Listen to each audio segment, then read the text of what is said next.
The story opens on a frozen battlefield, blanketed in snow and fallen soldiers. A man turns, notices the newcomer, and asks, "Is that Ash?" The leader coldly questions why he's there. His mission was to conquer the East.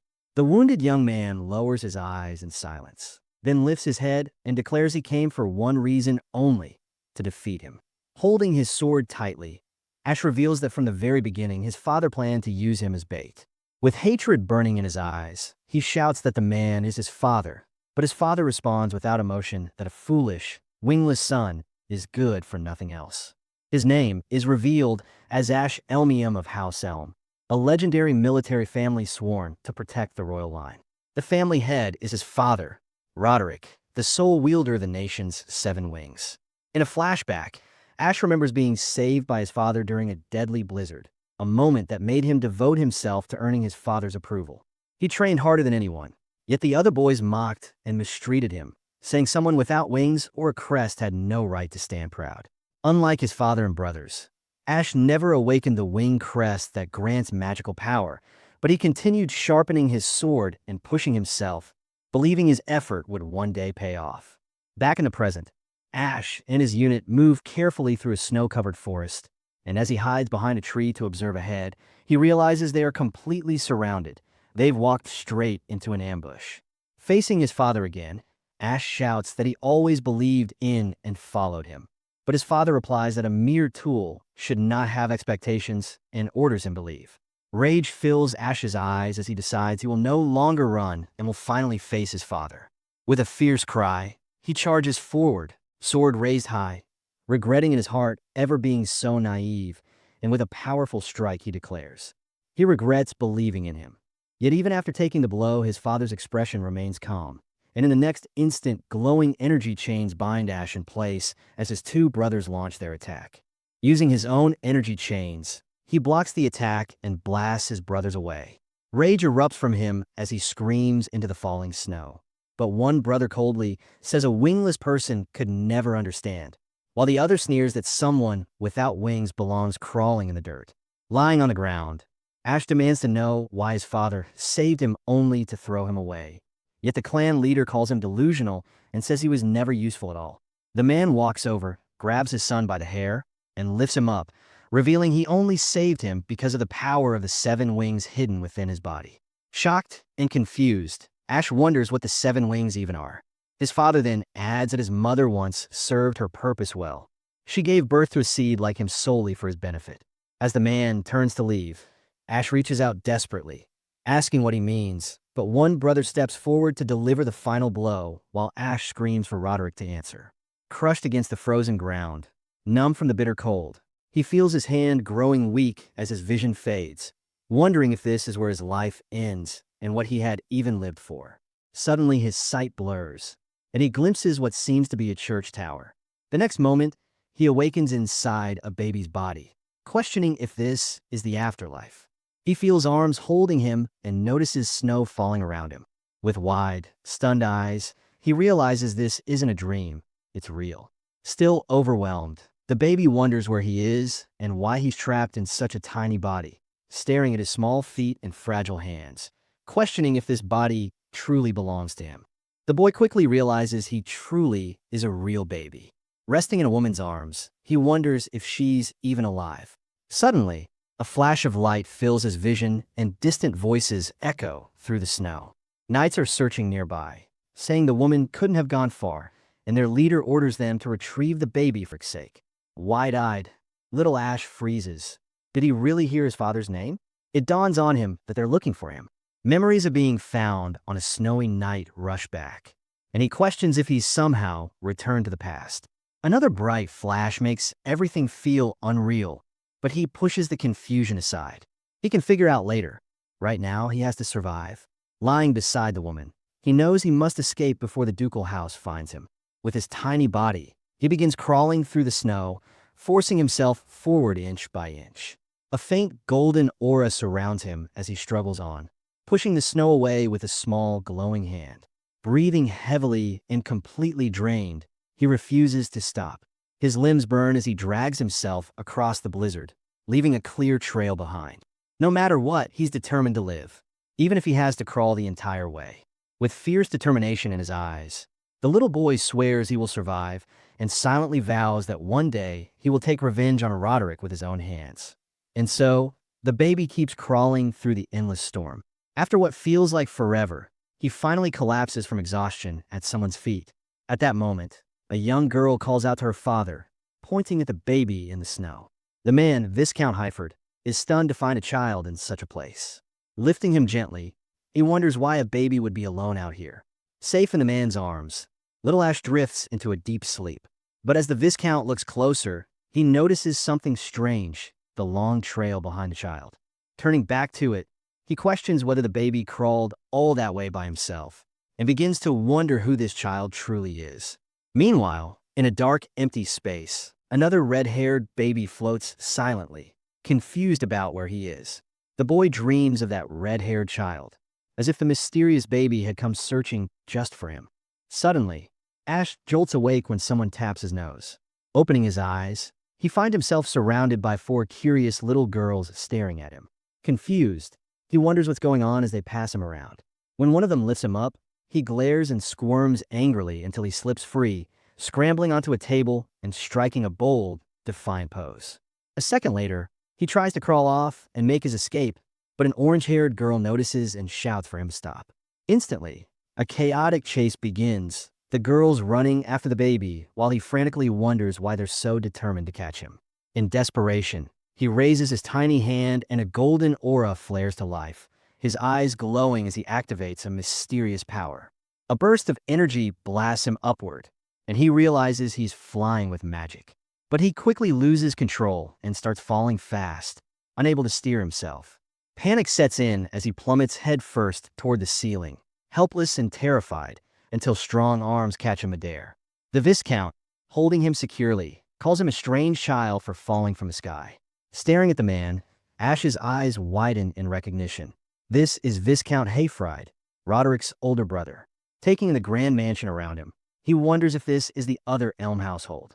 It's revealed that Heifrid Elm leads a branch of the Elm family, and in the past, he and his brother Roderick were the twin pillars protecting the royal family.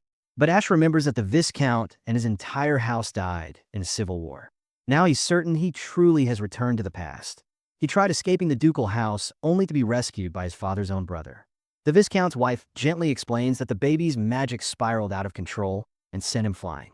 Smiling warmly, she shows no fear of his power and hugs him softly, whispering that it must have been frightening, but he's safe now. The little boy is stunned, never having felt such warmth before, while the Viscount watches them quietly with a serious expression.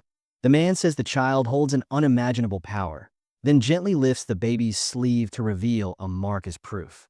In the mirror, the woman gasps when she sees the symbol of the 7 wings engraved on the boy's arm. Ash is stunned, wondering why that mark is on his body, and his eyes widen as he remembers his father's words about needing the power of the 7 wings. In that instant, he finally understands what truly happened on that snowy night. His father saved him only to take that power for himself. Anger surges through him as he recalls being called wingless. Noticing the baby's fierce expression, the woman is left speechless, while the Viscount, now serious, asks what they should do with this child. Cradled in her arms, Ash thinks the situation couldn't be worse. He can't allow the 7 wings to fall into the hands of the Elm family. He needs that strength for his revenge. But to everyone's surprise, the Viscount calmly declares that he will adopt the boy as his own son. Little Ash is shaken by the noble's unexpected choice. The man slowly reaches out, gently ruffling the baby's hair and saying he's still a hatchling who cannot fly yet. He promises to protect and raise him until the day he can soar on his own. Wide-eyed, the child is left speechless by such unexpected kindness. Suddenly, a loud thud echoes as one of the girls listening outside tumbles to the floor. It turns out the 4 girls have been secretly eavesdropping behind the door. The eldest quickly apologizes, explaining they were only worried about the baby. The girls then gather around, excited to meet their new little brother. One of them asks what his name will be, and after a brief pause, the woman looks down at the child in her arms, lifts him gently, and declares that his name will be Aster, a name shining like a newborn star. The scene skips ahead 10 years to the Grand Elm family mansion. Lord Heifrid arrives at the estate and is greeted by one of his guards. Moments later, A young man steps out of the carriage. It's Aster, now a teenager. He offers his hand to help his sister Alphen down, reminding her to be careful. The red-haired girl thanks him softly, a faint memory surfacing from when she was still a baby. In the present, the siblings walk side by side into a magnificent ballroom, attending the annual sword dance assembly, an elite social gathering for the martial nobles of the ducal house of Elmium. The event is meant to strengthen alliances, but it also serves as a stage for every house to display its most talented young swordsmen. As they enter, whispers spread through the crowd, mocking the Viscount's family for having no true heirs worthy of pride. With cold, judgmental stares, some nobles question how much longer that branch will continue to stain the Elmium name. Standing before the castle, Aster quietly realizes he has finally found the person he came to see. Alphen warns him not to let the cruel remarks shake him, clenching her fist as she insists they must not show weakness. Together, the two stand tall, united and unyielding. Their father steps forward, saying this tension reflects the Viscount house's current standing, and admits he brought his son here so he could witness it himself. He asks Aster if he feels disappointed by their situation, but with a calm and confident smile, Aster replies that such a cold welcome suits him perfectly. Hearing this, his father lets out a satisfied chuckle, saying that's reassuring. As Aster reflects on his past life as the disgrace of House Elmium, he recognizes that things are different now. With the power of the 7 wings within him and determination burning in his eyes, he prepares himself to rewrite his fate. The family moves toward the towering castle for the annual gathering. From a high window, 2 young men observe their arrival with open contempt. Keeping his face calm and focused, Aster walks forward with quiet determination as the 3 approach the grand entrance. In his mind, he plans to make a striking debut in high society. Inside the main hall, an arena stands at the center where 2 young swordsmen are locked in a fierce duel. It is an age where knights stand above all, and to be considered great, one must possess both power and grace. Power is proven through skill with the blade, while grace is measured by the prestige of one's family name. The duel intensifies as both fighters display refined techniques, but the true mark of superiority soon appears. A glowing crest ignites on one duelist's hand as he tightens his grip. Energy surges along his blade, and with overwhelming force, he shatters his opponent's sword, leaving the loser stunned. The wing crest, symbol of both strength and noble standing, shines brightly on the victor's hand, confirming his dominance. Watching from the balcony, Aster notes how intense the atmosphere feels. His younger sisters whisper that now they understand why Fred and Flair chose not to attend.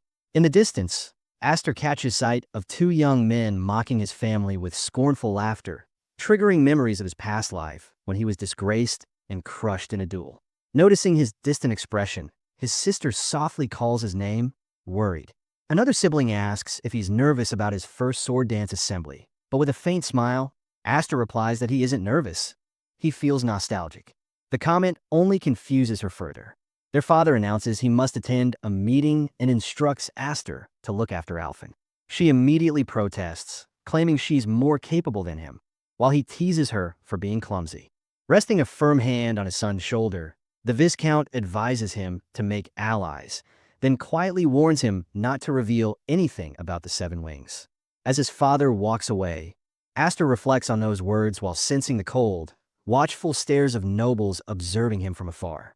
Aster wonders how he's supposed to make friends when everyone seems to despise him, but a determined look hardens on his face as he resolves to follow his father's advice. His sister calls after him, asking where he's going, and he replies confidently that he's off to make some new friends. He descends the stairs and approaches a group of youths chatting on a sofa. A red-haired boy eyes him dismissively and asks who he is. Smiling, Aster greets him, calling him brother-in-law Darius, leaving the boy surprised. He introduces himself as Aster F. Elmheim, the younger brother, explaining he saw him from outside and wanted to come over and say hello. One of the others remarks that he's the adopted son of the Viscount family, and Darius's furious glare makes it clear he understands why Aster shamelessly uses the initial F. Aster recalls these boys, Darius and Brian, the ones who humiliated him in his past life. He remembers how terrifying they once seemed, but now they just look like kids playing at being important. That thought sharpens the determination in his eyes. His sister tugs at his arm, reminding him they should leave after he finishes his greetings. Just then, Darius calls out to Alphen, forcing her to stop with an angry look. He mocks her, asking if she won't hide behind her father this time, and commands her to come closer and entertain them. Alphen refuses firmly, reminding him that their families are not master and servant. Seeing the tension rise, Aster places a hand on his sister's shoulder, gripping hers firmly and saying he still has something to say. With a serious expression, he steels himself to confront his former tormentors. Darius's eyes flare with a dangerous malice as he begins hurling insults, mocking the Viscount for failing to protect the king and bragging about cutting off his own brother's arm, which makes Alphen furious. With a cruel smirk, Darius boasts that he's glad not to share the blood of a loser. Enraged, Alphen screams at him to take it back and lunges, landing a solid punch on the unsuspecting boy. Darius continues his taunts, saying her father has only useless daughters and must be disappointed. Smirking, he dumps his drink on her head, telling her to wear rags next time. Suddenly, Aster appears behind them, realizing that seeing their faces again ignites more anger than he expected. Swiftly, he snatches the bottle from Darius's hand. Alphen is stunned to see her brother defending her from public humiliation.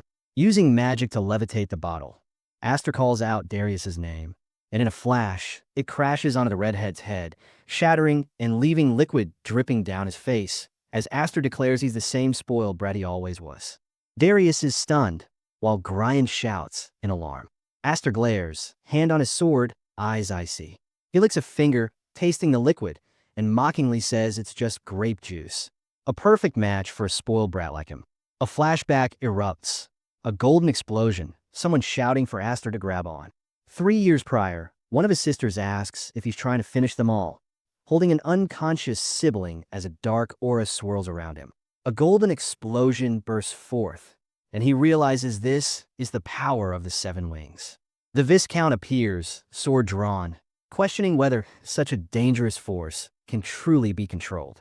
As young Aster is engulfed in a golden aura, his adoptive father's voice reaches him, guiding him through the surge of power. Back in the present, a guard bursts into the meeting room, shouting about an urgent matter. One of the nobles demands to know why the proceedings are being interrupted, and a messenger reports that the sons of the 2 elm houses are dueling. The news shocks both family heads, and without hesitation, the Viscount leaps to his feet and rushes toward the arena. Alphen follows, running to her father and pointing toward the central hall, where a man watches the unfolding scene with a smug smile. In the middle of the hall, Aster and Darius face off in a fierce duel, drawing the attention of every guest. From the balcony, a bearded noble remarks that the result could change everything, while other nobles exchange worried glances at the possible fallout. The man watching smirks, thinking this festival is about to become very ugly. In the arena, Darius activates his crest, mocking Aster as a fool for daring to challenge him. Sword rays flare as he reveals his powerful 4-wing crest for all to see, taunting Aster to display his own. Darius sneers, asking if Aster is too ashamed to reveal his after seeing his. Calmly, Aster replies that proudly showing a mere pattern isn't his style, adding with a confident smirk that he couldn't do something so embarrassing. Darius's face twists with fury at his cousin's audacity. Aster then proposes a wager. If he wins, Darius must apologize. Darius counters, declaring that if he wins, Aster will become his servant forever. With a roar, the redhead charges, shouting that victory will make Aster his dog for life. Their swords clash in a dazzling display of sparks and raw power. Aster expertly defends each blow, maintaining focus and calm. Holding his sword firmly, he prepares for his counterattack as his blade begins to glow. Darius boasts of the strength granted by his winged crest and launches a devastating strike, his sword wreathed in red energy. From the balcony, Alphen cries out her brother's name, worry etched on her face. The bearded noble watching comments that young Darius' swordsmanship is still unrefined, but the mana from his crest compensates for his lack of skill. He compares a 1-winged swordsman to the small flame of a candle, while a 4-winged fighter is like a full-blown explosion. As Darius taunts again, Aster blocks his attack effortlessly, leaving the redhead frustrated and demanding his cousin stop playing around and show his true power. From a distance, another noble smirks, saying, "The fight already seems decided." With his sword glowing, Aster remains calm, focusing on his next move. The two clash again, their blades wreathed in shimmering energy. Darius is stunned by the force behind Astor's strike, unable to comprehend it. Astor, eyes cold, tells him he talks too much and should focus. With a swift, precise motion, he sends his opponent flying. A golden aura surrounds Astor as he stands firm, sword in hand, recalling the 10 years he spent mastering mana for this one moment of revenge. His eyes burn with determination as he prepares his final strike. Lunging with devastating force, he overwhelms his cousin, who struggles to defend. The impact drives Darius back, leaving him unable to counter. Watching nearby, Brian is shocked to see his brother dominated so easily, disbelief on his face. Darius screams in desperation, insisting that with 4 wings he shouldn't be losing, but Astor remains calm, staring him down with eyes glowing a fierce gold. In a blinding flash, he releases the full power of his final attack. The crowd murmurs in awe and shock, noting that Darius is being completely outmatched. The nobles can't believe the Elmium family had someone this powerful hidden all along. Astor keeps his focus on the duel, ignoring the shocked chatter around him. From the balcony, the Viscount realizes the situation has escalated beyond control. Darius struggles, trying in vain to resist his cousin's overwhelming strength. In a flash of memory, he recalls Roderick's cruelty toward his own brother, fueling his fear and anger even more. Terrified, the redhead begs Astor to stop, but the young swordsman remains unmoved. From above, the Viscount yells for Astor not to do anything reckless. Yet a massive explosion of golden and dark energy erupts, filling the entire arena. Darius's father watches silently, arms crossed. When the dust settles, Astor drives his sword into the ground, ending the duel. The defeated redhead hears his cousin coldly remark that next time he should wear rags. With a glint of steel in his eyes, Astor adds, "We're something you don't mind getting wet." Sheathing his sword, he declares he is no longer the wingless Ash they once knew. From the balcony, Alphen watches with a mixture of admiration and relief. Astor thinks this victory is enough to clear his mind, until a dark, powerful energy suddenly fills the hall. The room glows red as a terrifying presence makes itself known. Wide-eyed, Astor turns and recognizes the source. His father, Roderick, standing at the top of the stairs, his face a mask of pure fury. Whispering his father's name, a mix of hatred and shock escapes him. The crowd gasps. No one can believe the Viscount's younger son defeated the main heir. Mutters spread that this gathering has descended into chaos. But even as Roderick steps forward, Astor stands firm, facing his father without a hint of fear. On the floor, Darius laughs, pointing at his cousin and mocking him as the head of the Elmium family. At that moment, Roderick descends the stairs, stopping directly before Astor. The clan leader glares at him with a cold, intimidating stare, saying nothing. But Astor doesn't flinch, meeting his father's gaze with eyes glowing gold. Crawling across the floor, the redhead pleads for his father's help, grabbing Roderick's leg and calling him father. Desperately, he points at Astor, begging Roderick to use his power to teach him a lesson for defying the family. Instead, Roderick slams his energy-charged hand into the floor, striking Darius's hand with brutal force. The boy screams in shock and pain, leaving the crowd horrified at the father's cruelty. Brian panics, screaming as he sees his brother attacked. Roderick coldly questions why the loser is laughing, claiming he has shamed the family. From the balcony, the Viscount shouts for him to stop, but Roderick remains unmoved, declaring that anyone who cannot take revenge has no right to hold a sword. The tension in the hall is suffocating, leaving everyone silent. Darius stays on the floor, his hand mangled, humiliated and writhing in agony, as Roderick glares with eyes blazing red. Astor steps forward, sword in hand, asking what he thinks he's doing. He reminds Roderick that his cousin has yet to apologize for his actions and requests that any punishment be postponed. Roderick sneers, calling him an orphan and questioning if he truly believes himself to be an Elmium. Astor firmly replies that he is the Viscount's son, taught with pride and honor. The man glances toward the balcony, where his brother's family watches, then falls silent. With his red aura flaring, he accuses Astor of bringing disgrace upon the family. From the balcony, a bearded noble watches seriously, arms crossed, while another mutters that this isn't just a simple children's fight. A smirking blue-haired youth remarks that he should understand the situation better than anyone. A memory flashes of the Viscount offering his arm as payment for disloyalty. Roderick points his sword at the young man, demanding what he will offer in return, and the youth respectfully begins to explain his position to his uncle. Astor explains that this wasn't a petty sibling quarrel, but a true duel to defend his house's honor. Roderick glares at him, fury blazing in silence. Astor reminds him of his own words, that anyone who can't take revenge has no right to wield a sword. From the balcony, Alphen and Gran watch, faces tight with worry. A blue-haired young man scoffs, dismissing the boy as just 10 years old, mocking him. Roderick's eyes flare with even darker fury, and he draws his sword, stating he understands the boy's position. Then, unexpectedly, he orders Astor to assume a combat stance. Shocked and speechless, the boy barely registers the command before his uncle's sword comes rushing toward him. The clash of steel echoes through the hall as Astor blocks the strike. Alphen covers her mouth in horror at the scene unfolding below. Suddenly, the Viscount screams his brother's name, leaping from the balcony at blinding speed to protect his adopted son. With a precise strike, he intercepts Roderick's attack, saving Astor. The force of the two swords meeting shatters the arena floor.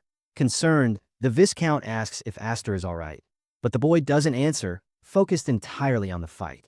The impact is so great that it even cracks a pillar in the hall. Standing behind his adopted father, Astor remains firm, sword in hand, golden determination blazing in his eyes. Roderick steps back, observing with his usual cold, calculating gaze, then sheathes his sword without a word. With a serious, silent expression, he turns and ascends the stairs, leaving the main hall. The Viscount watches his brother leave, while Astor remains in his fighting stance, sword steady. Turning to his adopted son, he checks if he's all right. Astor replies that he managed to keep their promise. The man smiles warmly, telling him his performance was incredible. Meanwhile, Roderick ascends the stairs as Gran carries the wounded Darius away. From the balcony, a noble comments that Roderick's reaction was childish, but another notes that if he had let the boy talk, the family would have lost face. By facing the Duke, Astor has become a rising star. The nobles agree this was the best possible social showcase for the boy. Down below, Roderick glares with red eyes, sensing that an air of chaos is dawning. Alphen rushes to her brother's side, concern etched on her face as their father supports him. The scene shifts to a sunny day sometime later. In the castle courtyard, several knights watch a training session. Two young men spar with wooden swords, and one is struck down. The winner smiles, praising his opponent's performance. It's revealed the boy is young Master Astor. The knights comment on how terrifyingly skilled he is for his age, noting his training has grown even more intense since the festival. One recalls how Astor defeated the Duke's third son, a victory that brings satisfaction to those long looked down upon by the main family. In his thoughts, Astor reflects that this should silence anyone who calls his family a disgrace, but he wishes he could have tested his strength further on that stage. He knows that at his current level, he still has no chance against Roderick. He considers that a crest is only a marker of magical power. Magic itself is useless if one cannot fully master it. Even so, he still cannot access the full power of the seven wings and longs to test it without fear of losing control. Resolute, he continues his grueling training, eyes blazing with determination. Several knights lie defeated at his feet as he shouts, asking if anyone else remains. Suddenly, Alphen appears, teasing that he's going at it hard again. Alphen teases him, asking if he has any self-control and reminding him that their father is calling. Astor stops his training and promises he'll go see their father right away. As they walk, he notices her outfit and makes a comment, leaving the girl puzzled. He points out that it's rare to see her in that attire, since she used to dislike it for not being cute. She replies that balance is important, and seeing him reminded her she needed to change. Astor is surprised and speechless at his sister's new attitude. Smiling, she adds that when he returns, they'll spend a lot of time together. Grinning, Astor accepts his sister's challenge and jokingly asks her to go easy on him in their future training. Later, he arrives at his father's office and knocks. "Excuse me," he says, entering the room where his adoptive father waits. He asks if the man wanted to see him, and the Viscount gestures for him to take a seat. With a serious expression, Astor sits across from his father's desk. The Viscount remarks that 10 years have passed since they took him in, explaining that while he had considered waiting until the boy was older, he decided it was time to move forward. He places a box on the table containing a ring, leaving Astor confused. The Viscount explains that the ring is proof of the next head of the house, and that he wants Astor to be his successor. He adds that their family's position is delicate, but as a branch of the Elmheims, they must protect their territory, so the head of the family cannot remain vacant. Aster asks if his sisters are okay with the decision. The Viscount replies that they will return from the Night Academy in 3 days. Aster is surprised to learn that Martha and Kudo will be coming back. Aster thinks to himself that his sisters won't be happy about this news at all. The Viscount then reveals that one of them resents him for being male and possessing the 7 wings. Aster replies that he cannot accept the position yet, recalling how he once nearly harmed his sister because he couldn't control his magic. That memory leaves him lacking confidence to face his furious siblings. The Viscount smiles, remarking that sometimes he doubts Aster was ever a child. He picks up another box, explaining that while the ring had been a prize for his performance, he believes Aster might prefer what's inside this one. Wide-eyed, Aster opens the box to find a magic sword Graham, capable of controlling the 7 wings power. Later, they travel to a forest, where the Viscount says it should be safe. Aster asks why they didn't use the dojo, and the man replies it's a precaution. After all, his son often destroys the house when his magic goes uncontrolled. The Viscount explains that the sword is a relic passed down to the eldest children and, with a precise motion, unveils the blade. Aster is surprised, noticing it has no metal edge. His father explains that the blade manifests when magic is channeled into it. It's a potential blade completed by power. Testing it, a massive wave of red energy shoots from the sword, slicing through trees and carving a huge crater in the ground. The Viscount warns that if the wielder's magic is weak, the sword could drain them entirely. He offers the sword to Aster, asking if he wants to try it. Silent, Aster stares at the legendary weapon, then grips it with both hands. He focuses his magical power, and a golden aura begins flowing into the blade. A massive explosion erupts, and he struggles to stay upright as his magic pours uncontrollably into the sword. A beam of red light shoots into the sky, startling everyone nearby. A knight asks if a comet has fallen, while his sister watches from a distance, realizing with a serious expression that only her brother could have caused it. Back in the forest, Aster laughs, calling it an unbelievable sword. The Viscount asks what's so incredible about it, and the boy replies that it's the first time he's truly felt his own power unleashed. The Viscount reminds Aster that throughout history, no one has ever possessed the 7-winged crest. He says that if Aster can master this power, he could one day become an extraordinary swordsman. The young man imagines the possibility of surpassing even the most fearsome warriors. But his father warns that such power comes with danger. If others learn he wields the 7 wings, many will covet it. Some will envy him, others will try to manipulate him for their own gain, and some may even attempt to eliminate him, seeing him as an obstacle. Extending his hand, the Viscount tells Aster to grow strong. Aster grasps it firmly, promising he will never live a weak, miserable life again. He thanks his father and vows to master both the 7 wings and the sword. 3 days later, the family gathers to welcome the returning sisters. 2 young women arrive, and one introduces herself as the confident Kuryavka, smirking mischievously. She opens her arms, calling for the younger sisters for a reunion hug, but the little girls dash to hug Malfa instead. The redhead is confused, wondering why they ignored her. The girls explain that their sister Cud always messes up their hair. Crossing her arms, Kuryavka insists she would never do anything so rude. Turning seriously toward Malfa, she runs over and gives her a tight hug, asking if she's been well. But the hug is so forceful the girl cries out in surprise. The white-haired sister then looks to her father and asks where young Aster is. The Viscount replies that if she means Aster, that's another matter entirely. With a serious expression, Kuryavka seems lost in thought as she continues hugging her sister. The scene then cuts to a forest, where a massive explosion of red energy erupts. Aster is training with his new sword, struggling to control it. Sweat streams down his face, and exhaustion shows in his posture as he mutters that it's still not good enough. He can form the blade with his magic, but containing its power is all he manages. Standing in the crater left by his practice, he wonders how his father once wielded the sword so effortlessly. Suddenly, his sister appears, teasing that his display is quite flashy. He greets her, and she scolds him for not being there to welcome her home, asking with a playful smile if he doesn't think that was cold. She mentions she heard about the ceremony, saying he's become the talk of the town. Aster looks sheepish, complimenting her for excelling even as a trainee and for receiving the honorary Platinum Knight Medal. She replies that she needed it to inherit their father's title.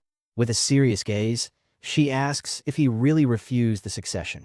In his thoughts, he recalls that it wasn't to spare her feelings. It was because he wasn't ready. She falls silent for a moment, reflecting, then accuses both him and their father of being cruel for knowing her dream. As she walks through the forest, sword in hand, Astor is confused by her sudden seriousness.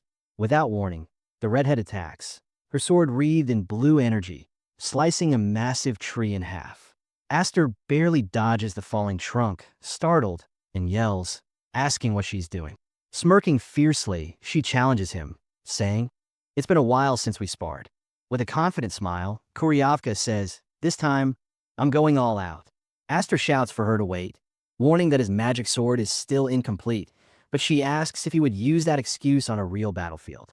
He hesitates, then nods, seeming to understand her point. She reminds him that a knight must always be ready and warns him not to hold back. With that, she unleashes a powerful strike, and Astor realizes she isn't joking. He struggles to control his magic while dodging her swift, precise attack. The boy knows he has no choice. If he doesn't fight back, she could be hurt. Summoning his energy, the two siblings unleash their auras, their magic-infused blades clashing in a dazzling explosion of force.